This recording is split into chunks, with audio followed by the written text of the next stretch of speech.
es en Lambayeque, donde tenemos la primera referencia a principios del siglo XVII, donde un arpista acompaña a un rezo en latín. O sea que podría ser algo similar a lo que acabamos de hacer. Nos remontamos a principios del siglo XVII. La siguiente pieza aquí que ven en la pantalla es una pieza muy famosa, Hanakpacha Kusikwini. Bueno, tan famosa que casi se propuso para himno nacional del Perú, que al final no ganó. Es un himno a la Virgen en quechua, publicado, como ven ahí, Ay, perdón, que no es el micro. Bueno, ¿me escuchan sin micro? Sí, pero...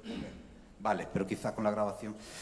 Vale, ven que fue publicado en Lima y ese se considera la pieza musical más antigua impresa de toda América, de toda Sudamérica. Y bueno, lo que hemos hecho aquí Magali y yo ha sido pues un arreglillo.